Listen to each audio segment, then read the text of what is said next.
जय माता रानी दोस्तों, आप सभी का बहुत बहुत स्वागत है आपके अपने चैनल राधा कृष्ण ऑफिशियल में। उम्मीद करती हूँ आप लोग बहुत अच्छे होंगे। तो ये बताने के लिए कमेंट बॉक्स में जय माता दी जरूर लिखेगा।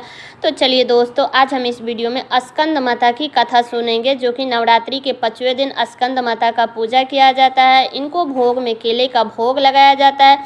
इस दिन लाल या पीले रंग का वस्त्र पहन करके माँ स्कंद माता की पूजा की जाती है। और स्कंद माता का बहुत ही मनमोहक इनका स्वरूप है और इनकी 4 भुजाएं हैं, जिनमें से 2 भुजाएं में इन्होंने कमल का पुष्प धारण की है और एक भुजा में भगवान स्कंद को अपने गोद में पकड़ी हुई है और दूसरे में वो सदा अपने भक्तों को अभय मुद्रा प्रदान करती है। स्कंद माता कमल के आसन पर विराजमान रहती है, साथ ही शेर की सवारी करती है। कमल के आसन पर विराजमान होने के कारण इन्हें पद्मासना देवी के नाम से भी जाना जाता है। असुरों के साथ होने वाले युद्ध में उन्होंने अपने पुत्र भगवान स्कंद को सेनापति के रूप में नियुक्त कर युद्ध का संचार किया था। इसी कारण से देवी अपने भक्तों की सदा उनके शत्रुओं से रक्षा करती है और जैसे जिनकी मनोकामना हो वैसे उनकी पूर्ण करती है। पौराणिक कथा के अनुसार बहुत समय पहले जब भगवान शिव का विवाह देवी सती से हुआ, जो कि सती ने अपने पिता के यज्ञ की अग्नि में खुद को भस्म कर दिया था, तब भगवान शिव अत्यंत क्रोधित हो गए और सब कुछ त्याग कर वह देवी सती के वियोग में गहरे तपस्या में चले गए। तब जल्द ही तारकासुर नाम का एक राक्षस ने देवताओं पर आक्रमण करके उन्हें परेशान करना, उन्हें सताना शुरू कर दिया। तब यह बड़ी चिंता का कारण बन गया था, क्योंकि भगवान शिव के वरदान से तारकासुर को केवल भगवान शिव के पुत्र ही मार सकता था और यह तब संभव था जब भगवान शिव का विवाह हो जाए। तब सभी देवताओं के अनुरोध पर देव ऋषि नारद जी ने माँ पार्वती से भेंट की। उन्होंने देवी सती के रूप में उन्हें पिछले जन्म के बारे में देवी पार्वती को सब कुछ बताया और उन्होंने उनके वर्तमान जन्म के बारे में भी बताया। तब देव ऋषि नारद ने उन्हें समझाया कि माँ पार्वती और भगवान शिव का एक संतान होगा, जो राक्षस तारकासुर का वध करके उसको हराएगा।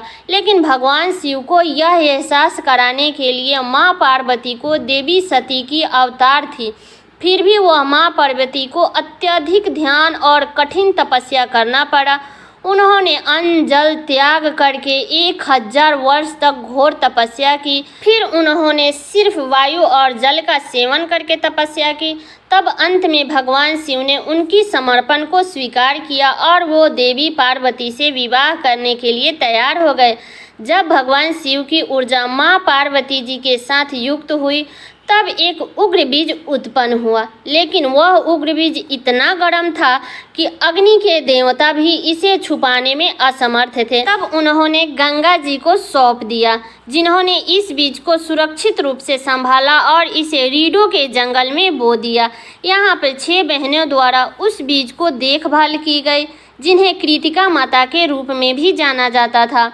समय के साथ उग्र बीज एक बच्चे के रूप में बदल गया। क्योंकि कृतिकाओं ने उनकी देखभाल की थी, इसलिए उस बच्चे को भगवान कार्तिकेय के रूप में जाने जाना लगा। जल्द ही भगवान कार्तिकेय को देवताओं के सेना का सेनापति बनाया गया और उन्हें तारकासुर को हराने के लिए विशेष प्रकार के अस्त्र शस्त्र प्रदान किए गए।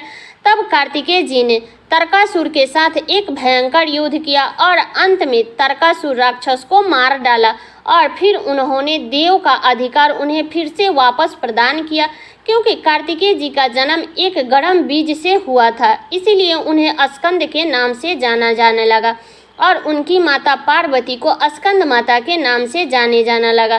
देवी माँ स्कंद माता का यह कथा माँ और पुत्र के रिश्ते का भी प्रतीक मानी जाती है। जब भी भक्त माता स्कंद माता की पूजा करते हैं, तो उनके गोद में विराजमान उनके पुत्र भगवान स्कंद की भी अपने आप ही पूजा हो जाती है।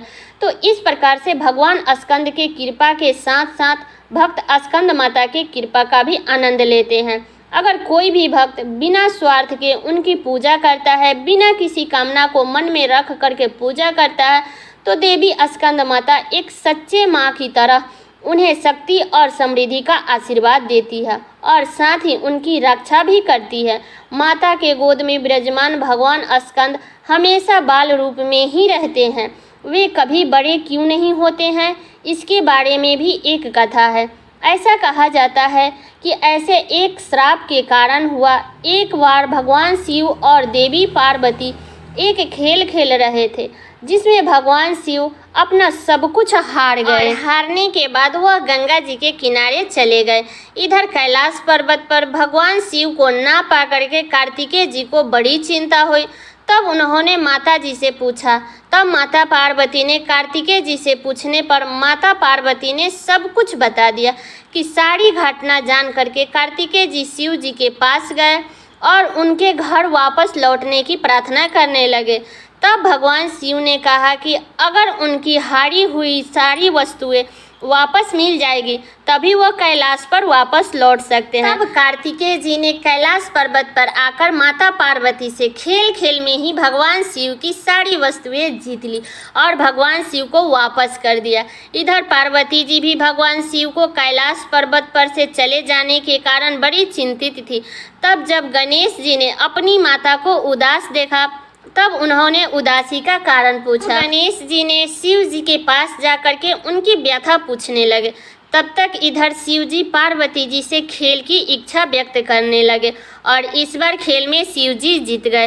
तब भगवान गणेश ये सब खेला ध्यानपूर्वक देख रहे थे। तब गणेश जी को पता चल गया कि ये सब तो भगवान विष्णु का माया से हो रहा है। तब सारा रहस्य उन्होंने देवी पार्वती को बता दिया। तब इधर देवी पार्वती ने क्रोध में आकर भगवान शिव को श्राप दे दिया और कार्तिकेय जी को भी हमेशा बाल रूप में रहने का श्राप दे दिया। तभी से ये कहा जाता है कि कार्तिकेय जी बाल रूप में ही दिखाई देते हैं। देवी पार्वती ने नारद जी को भी श्राप दिया कि वो कभी भी एक जगह पर टिक नहीं सकते और उन्होंने भगवान विष्णु को भी श्राप दिया था कि वो रावण तुम्हारे शत्रु होगा और रावण का विनाश विष्णु जी के हाथ से ही होगा। इस प्रकार दिए गए श्राप सभी को भुगतना पड़ा था। तो ये थी माँ स्कंद माता की कथा। तो ये कथा मेरा यहीं तक का था। कैसा लगा ये कथा आप लोग कमेंट करके ज़रूर बताइएगा।